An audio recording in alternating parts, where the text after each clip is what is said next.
The SSK Foundation stands for Strong, Smart, and Kind Foundation, and we are a 501(c)(3) nonprofit built on three foundational pillars, as you can see here. We have mental health, which we strive to break stigma and offer tools for healing, women empowerment, helping women find their voice and power, and of course, youth leadership, developing the next generation of leaders. And at SSK, everything we do is rooted in compassion, community, and connection. So tonight, of course, is no exception. As you know, tonight's episode is titled Coping After Losing a Loved One. And grief takes many forms. Sometimes it's the loss of relationship, a dream, or identity. But tonight we focus on a grief that hits us to the core, the loss of someone we love. Later on in this episode, we'll also be joined by a licensed clinical mental health professional who specializes in grief to share a universal healing tool. But first, I'd like to welcome a very special guest. This is someone who is not only part of our SSK community, but part of my family, literally. I know I call a lot of people family, but she is related to me by blood. And please help me to welcome Tiela Lee, my aunt, and she is a woman of incredible grace and strength. Woo! Tiela lost her daughter, Katy, to ovarian cancer, and we'll hear more about the story later. But basically, Katy was just 29 years old when she was diagnosed, and her passing left a void that can never be filled. Katy was more than a daughter. She was second child out of 5, a second mom to her siblings, a leader at work who championed others, and even her final days, she was planning her own funeral. So Katy is always thinking of others first. Thank you so much for being here. I can't imagine how difficult it is to revisit these memories, especially as we were talking about it together. And so grateful for your strength in sharing Katy's story again with us tonight. Can you just unpack and share a little bit about Katy's journey? When she was first diagnosed, were there any early symptoms, or what was the official diagnosis?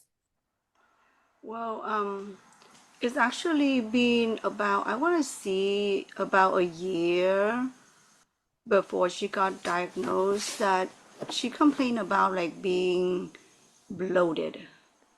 And that word actually used all over in the hospital where she was, when she was in the hospital, that they actually use that word now for the ovarian as one of the symptoms because that's because of the word she used, I think. They never thought otherwise besides being an ulcer because ulcer kind of run in my family. So she was on all kind of medication for that, different kind of ulcer medication, and it kind of on and off, and it got worse toward the end. That's when she went to actually a gastro doctor, and he was the one that sent her to the screening and saw the tumor. So he referred her to the OB doctor, gynecologist, and at the beginning they saw it. They saw the 2 big tumors on both of her uterus. I mean ovarian, on both sides. They're huge. On the left, it was 13 centimeter. On the right, it was 9. So they're huge. Yeah. But for that reason, because they thought that's why she was in pain, so right away they scheduled surgery. They already got the date in March 1st, 22. But then a couple weeks before her surgery, she called and she said, "Mom, I'm sweating. I think I am menopause." So I said, "Katy, you're too young to menopause. Maybe you have some kind of infection." And so she was actually still working at home. And that was during COVID. So I told her to call the doctor. And she called, and right away they sent her for a lab work during her lunch. She took a lunch break and she went into her lab and she went back to work. So a couple hours later, the doctor said that she needed to get admitted right away because she's sepsis. So she got admitted that day. But when she came in, they took scan. One of the tumor ruptured. That's why she got infection. And she was all like, yeah. So I got infection, and even at this point, they didn't know it was cancer. They thought it was just, and they say it's very common for women to have cysts in the ovary. And the chance of it being cancer is not very high. But not until they opened her up, and then the doctor came in, and I was in a waiting room, and she said that we need to sit down and talk. You know, when she say that, that's not good. Mm. So she said that, oh, the organs around her uterus is very angry. I said, what does that mean? What does angry mean? And she said very inflamed. And they think it's cancer. So they had to put her on hold. And then they went in and do the work, and they came back, it was cancer.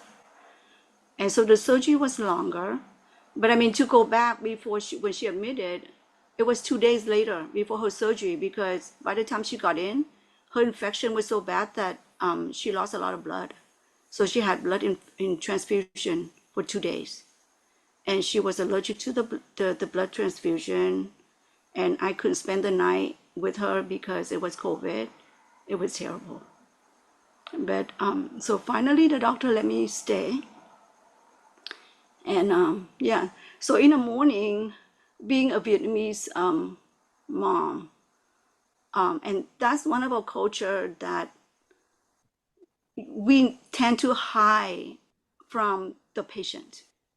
So I did the same thing. I begged the doctor. I said, doctor, please. And when after she got out of the surgery, I said, please don't tell her that she's had cancer. And they said, no, we have to tell her. So I said, please don't tell her until she's better, because when she first get out of surgery, she's not out there anyway. She wouldn't understand you anyway. So can you wait until 2 days? Give her 2 days to heal before you tell her. But no, they told her right away. But Katie was way stronger than me though. She took it like nothing. She said, Mom, don't worry. I'll fight it. It's okay. I mean, it was nothing. She was the one that comforted me. So I believe at the time she really believed that she could fight it. Because she was normal. She wasn't even like looking sick or anything. She was still looking healthy. So anyway, she stayed there. She stayed, and then when she got home, and this was at UCLA, and they had the best treatment for her. She got the best doctor. She got the best doctor. And her doctor, she said that, Mom, my cancer is that much better with him. He was so nice, so comforting, but nothing they could do because she got one of those that's very rare. There's no treatment. When she was diagnosed, she was 29, She right? was 29. And how long did the doctor say that she have? And how long did she actually live? 6 months. So they gave her 6 months. I didn't believe it. Yeah. Did she live full six But months then or she lived beyond? 9 months. No, she lived 9 months. She lived 9 months. Wow. Yeah. So they started her on trial because there's no cure for it. No medication, no chemo for that. So she was on trial medication. The first chemo pretty bad. Yeah. It hit her pretty hard. Yeah. But then the doctor gave her the patch Hmm. that she put on, and that patch was a lifesaver. Her second chemo was so much easier with that. It's called Sencuso Yeah. patch San that Crusoe. she put on 24 hours before her chemo. Yeah. And that was such a lifesaver. Yeah. She came back. She was able to eat. She's rarely feeling nauseous. So she was great. That's But awesome. then the third one, and it was pretty bad. After the first one, she lost almost all her hair. It came out clumps. Yeah. So she asked me to shave it. And when I said, Katie, maybe it won't all fall off, so just let's wait. But Mm. she's like, Mom, I'll be so stressed out if I see him on my pillow, so just shave it. So Yeah. we shaved it. So after her first chemo, her hair was gone. It was supposed to be a sixth cycle. Mm. Third time, after the third one, we requested the scanning. It didn't work. So because if it worked, then it wouldn't get any worse, or it got better, or at least not worse. Yeah. But after the third one, they found a lot of tumors, more, a lot more tumors. That's when she decided that it's eating her up too quickly. So So when she was diagnosed with ovarian cancer, and as it spread, was it still spreading within her ovaries, or did it spread no. beyond? See, that's the thing. They didn't know because one when they opened her up during the first surgery, it ruptured. As it ruptured, it got all over her or abdomen organs. It infected all her abdomen organ. Oh my So goodness. we yeah, so they say that that's why the doctors say that the surrounding organ got very angry, looked very angry because it's ruptured. So I remember I was calling my older daughter. I said, oh my God, Katie's gonna die. And she said, Mom, don't say that. But I'm like, people with appendix rupture, they died from just the appendix rupture. And this is cancer. How's she gonna survive that? Yeah. So I don't know. Maybe if they got it before it ruptured, maybe then she'll live longer. Uh, you know. Yeah. But because it ruptured, they say that they were able to clean up whatever they could see, but whatever microscopically that went into the bloodstream and went into they couldn't see. They could only see it when it grew. Yeah. And that's what it grew. It grew a lot after the third chemo. So by then she said, Mom, I choose not to do it anymore. Yeah. Um, Yeah. that's after the third one. So when she decided not to continue with it, what was the transition like moving her home, and how did that come about? No, no. I actually moved her home after the first surgery.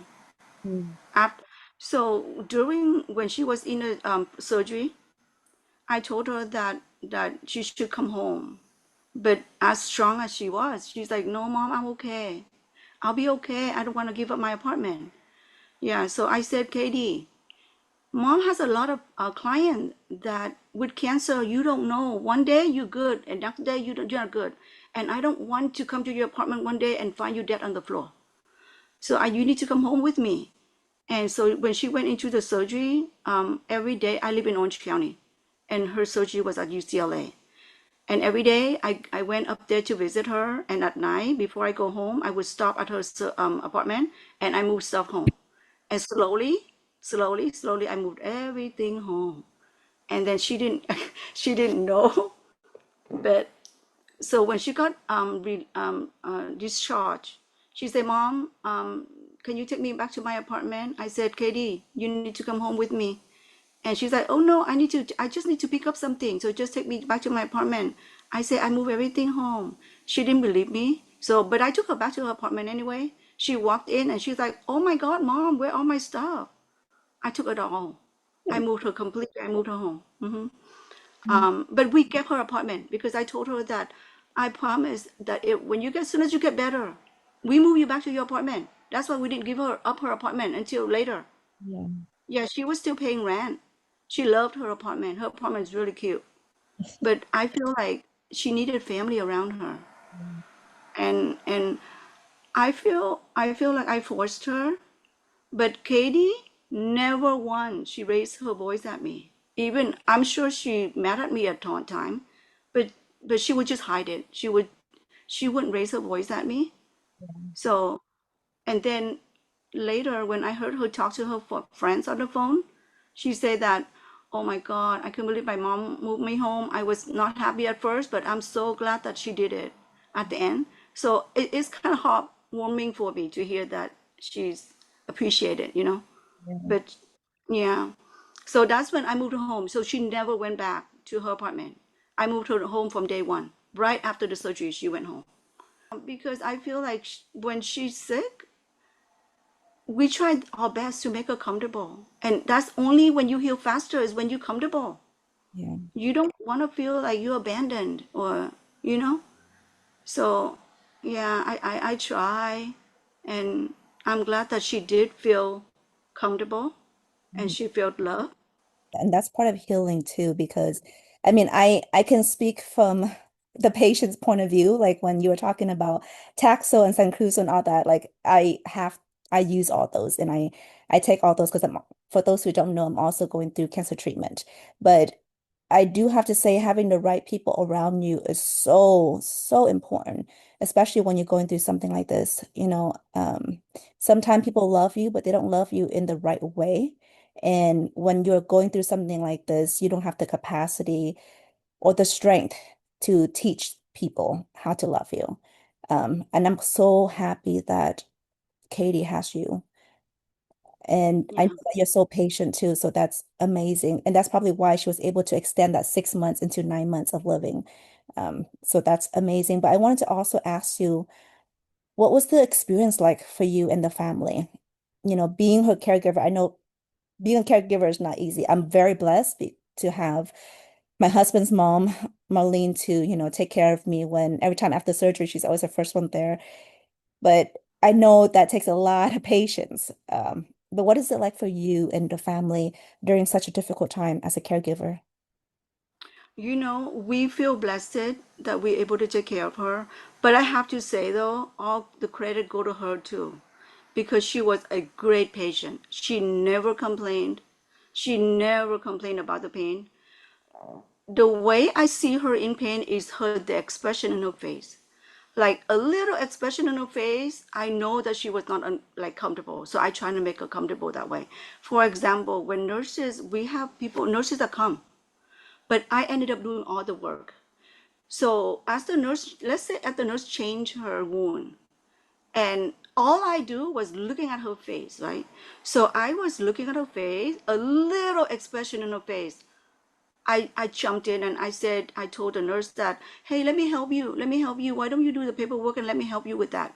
Because I don't want to feel like, I didn't want to feel like I was stepping on the nurse's toe. So yeah, so and then she smiled at me when I say that. And then I went in and I changed her bag. I did that. So but she never complained. She never complained about pain. So she was such, even her doctors, her nurses say that she was a great patient. So I think that is takes a lot of work away from us, because I cannot imagine if she complained all the time, Mom, I'm in pain, or, then I don't know.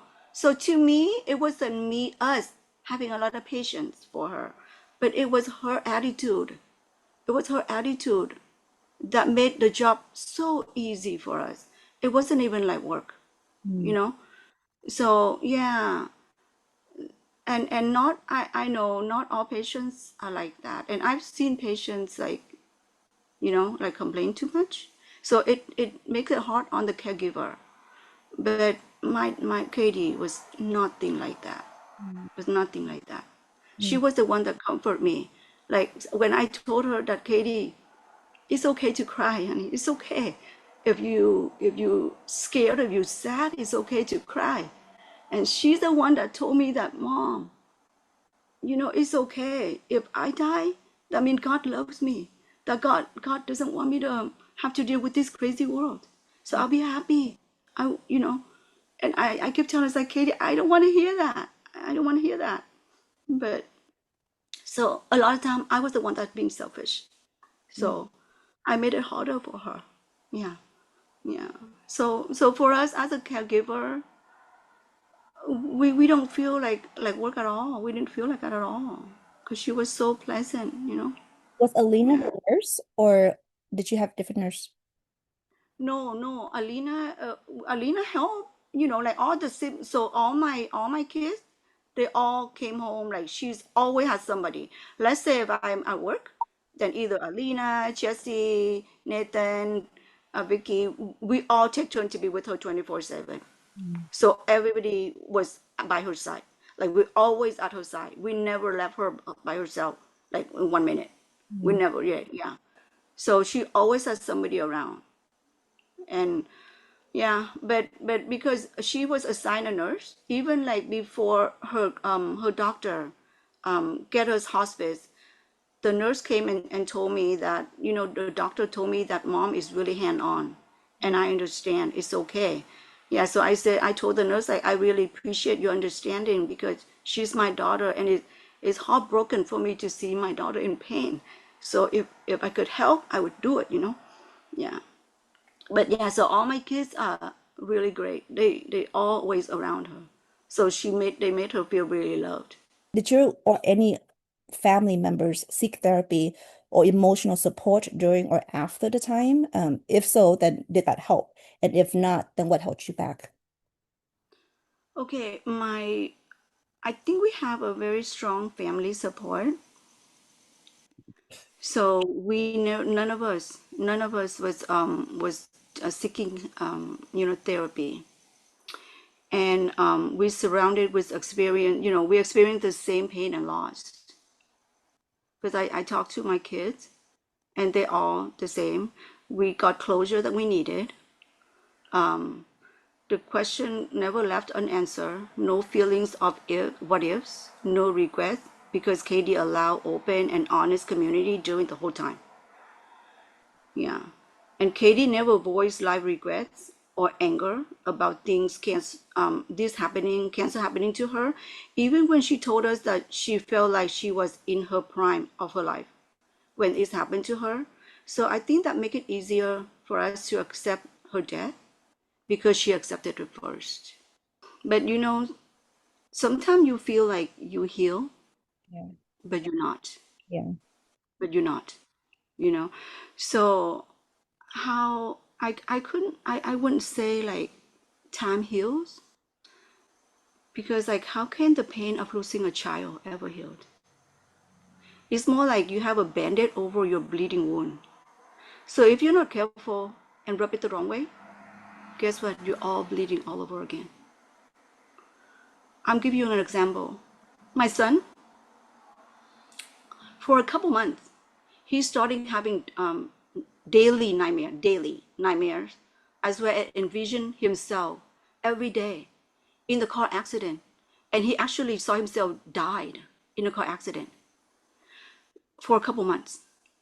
So when he shared his nightmare at work, the therapist at his work place asked if something around this time in the past that happened out of his control.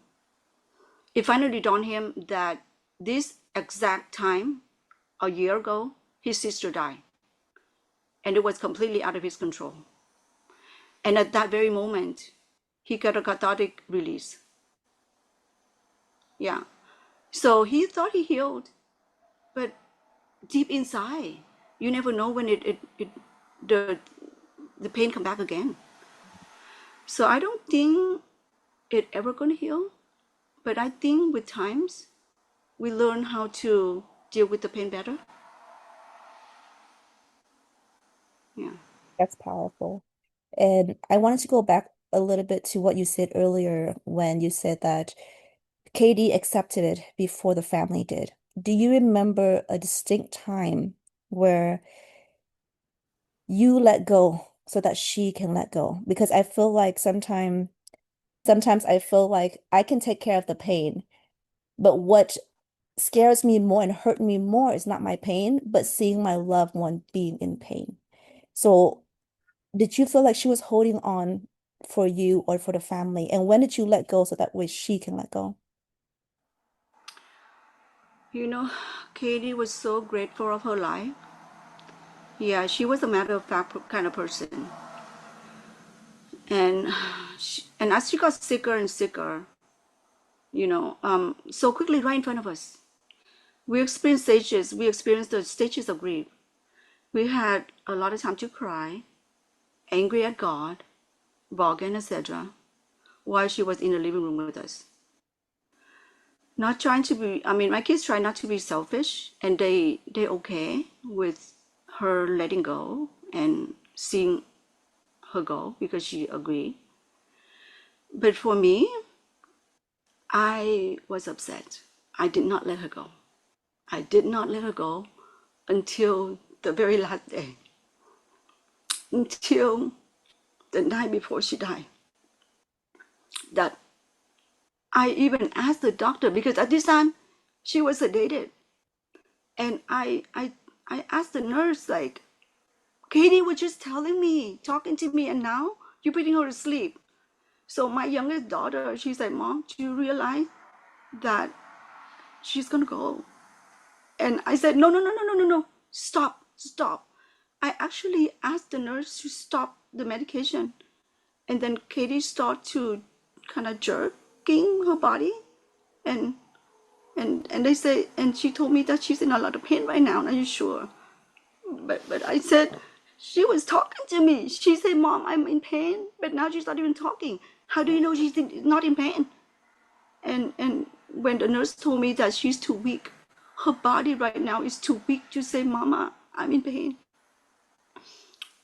You know, not until a few hours later, I lay next to her, I hug her, and that's when I told her, I said, Katy, Mommy's okay. If you have to go, you just go. Mommy will be okay. You know, when I say that, I feel like I'm lying to her, but she needed to hear it. But deep down, I did not want to let go. I did not want her to go.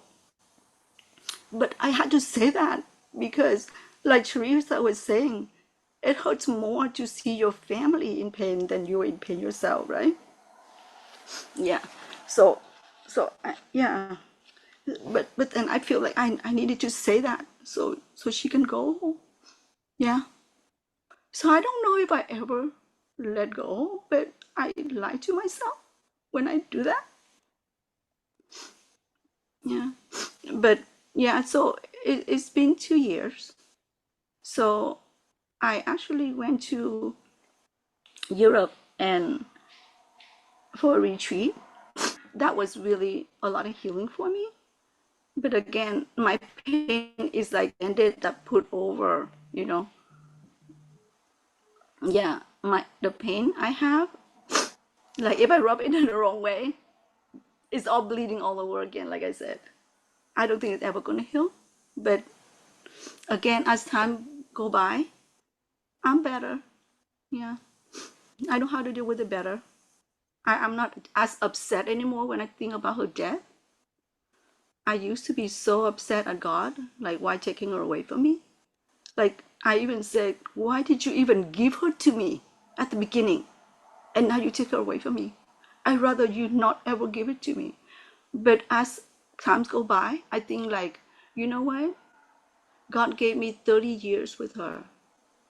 And that was beautiful. So I'm better now. I guess I learned to be open to see signs that makes you feel better. Yeah. Sorry. I'm crying with you. It's been 2 years now, and as you said, you don't know, I don't know if time will heal.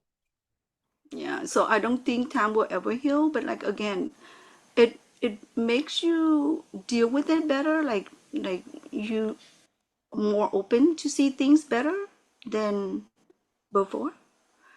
Yeah. So like us, after she passed, after she's buried, my kids they find comfort by coming to visit her at the graveside, and they lay out with her for hours and just talking to her, like how they were talking to her when she was still alive. They were just laying by her in the living room because at the beginning, she was in her room, but then when she got sicker, we moved her to downstairs and we lay her bed in the living room, so everybody can be around her all the time. So we always around her. And I remember that we bought her a bed, and the nurse said that they'd rather have the hospital bed because the hospital bed is better for them to like hydraulic, go up and down so it doesn't hurt the back. Yeah. So yeah, so we feel bad and we said, okay, so we tried to order, the hospital bed came one night. Katy slept on it and she said, Mom, my back hurt from the bed. I called them and I said, please take the bed away. So we bought her a different mattress. Yeah, we tried two different mattresses. She was the one who looked it up herself. Maybe this one, maybe that one we ordered, and then she slept on it and she said her back hurt and we had to buy another one. So we finally found a mattress that she was very comfortable with, and we got her an adjustable bed so she was able to move up and down, to sit. It's easier for her to sit up and down. Yeah, we try to make her as comfortable as we could. Yeah. I can see where she get her strength from.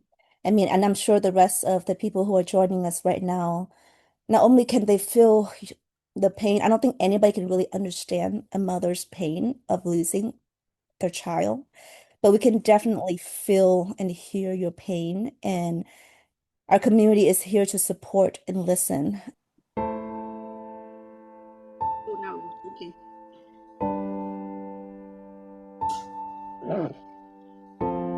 We remember your smile, the light in your eyes, the sweetness of your voice. We remember your laughter, always a smile, even during hard times. We remember your kindness. You taught us the value of character, empathy, compassion, and love. Most importantly, you taught us the importance of self-love and self-healing, for when you are whole, your love heals, guides, and changes whoever your life touches.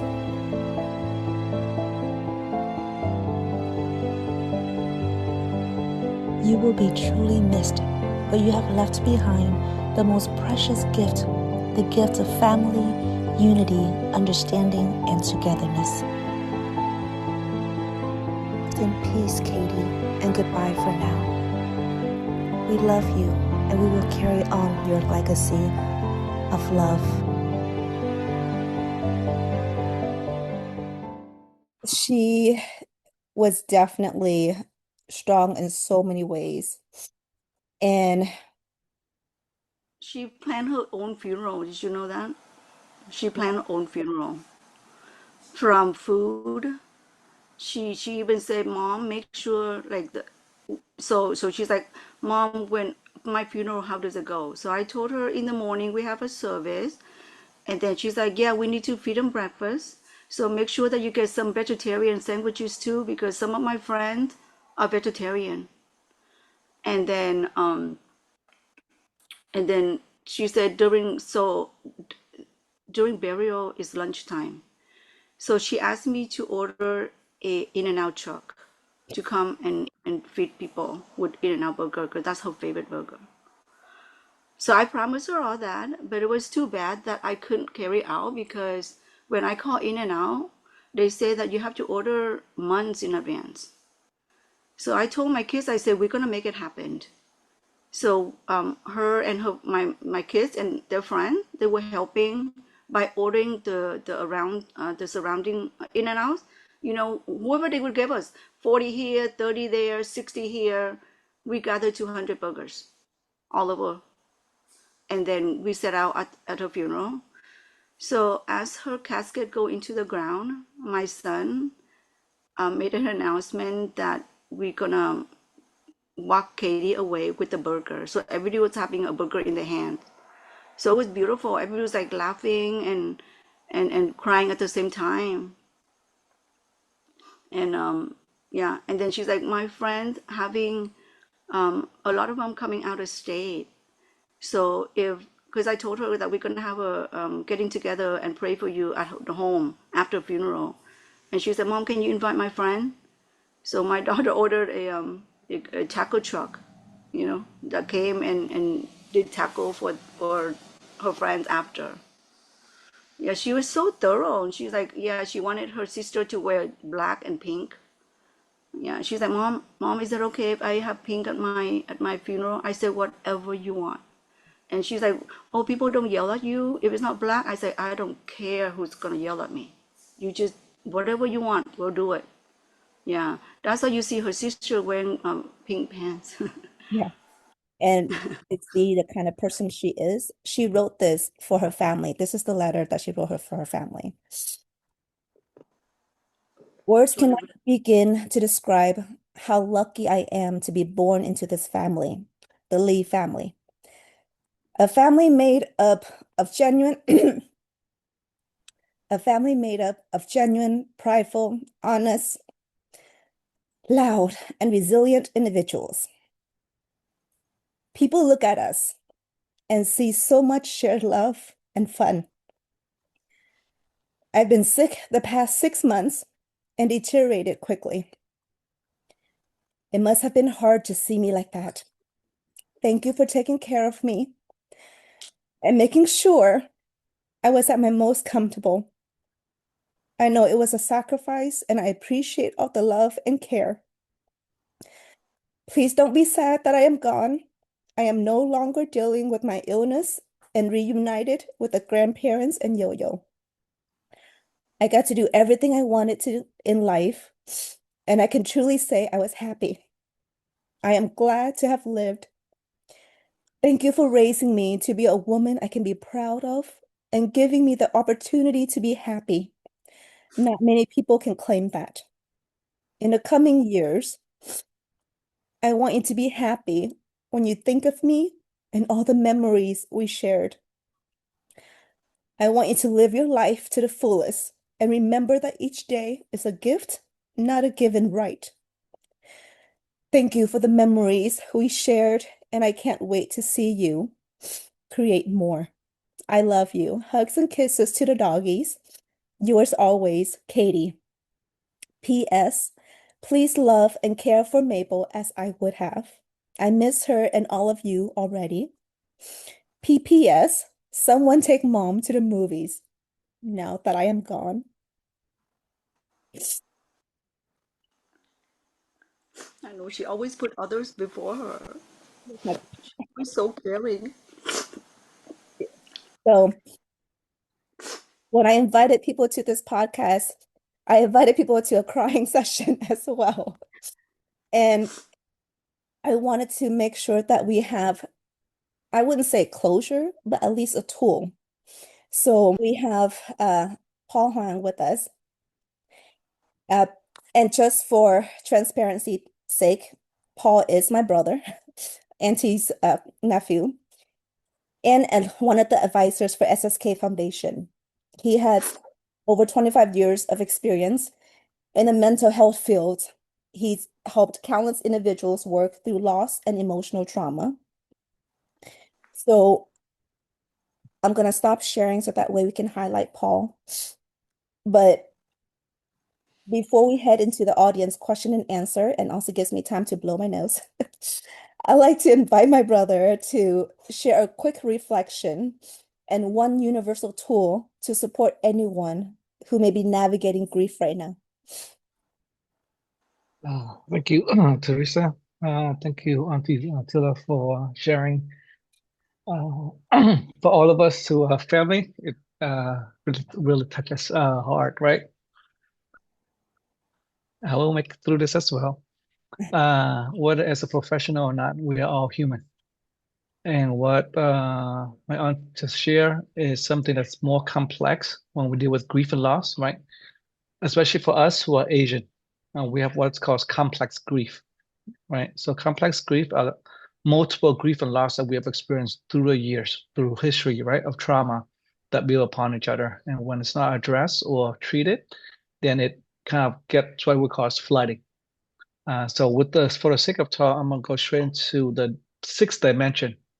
When us as a person experience any type of grief, we want to be able to address and be aware of, because grief and loss affects all of this sixth dimension of a person. It impacts your emotion, It impacts your physical activities or physical health. It impacts your social health, right? Your activities, your cognitive, what you think about yourself and your environment. It impacts your behavior, what you do. And then, as Auntie shared earlier, and we all experience at times, is it impacts your spirituality. And so when we look at activities to do, we have to be very specific and concrete so that it can address each of those 6 dimensions. So for the emotional part, things that we can do to help cope with it emotionally is to write a journal, for example, or write a letter, do an artwork, for example, as a way to express and discharge or release the emotions through artwork. For physical activities, we can do a walk, right, hiking, and do things as physical so that to release and discharge the energy that's stored in our body itself. For social, we need to either join a support group or here she has a strong support system within her family. So I notice a lot of family activities together and creating moments and memories together. And the part that's very critical for everyone to do is to create a regular check-in schedule, right? Even when the person didn't ask for it. For example, create a regular check-in schedule to either weekly or daily, right? Visit or call them to check in. It doesn't matter how the person who's grieving may respond to you. The consistency that we need, right, is important. Cognitively, similar to writing a journal, we can do like a memory box to honor and remember our loved one. That's something that we can help to the memories continue to live, because oftentimes the pain and the grief is that that person is no longer here, but the individuals continue to live on in our memories and through our activities. And then behaviorally, it's very important as well, is to continue with our structure routine. We need to continue to have routine, otherwise we'll sink into depressions. So usually with grief and loss, there's a natural depressions that people experience, but if it's prolonged for more than 6 months, then the individuals are at risk to go to clinical depression. And so that's why we have to anchor ourselves in concrete and routines. And then finally, spirituality. For those of us who practice spirituality, is very important because when we experience grief and loss, it's like questioning the meaning and the purpose of life. It questions our faith. It questions our values and morality, right?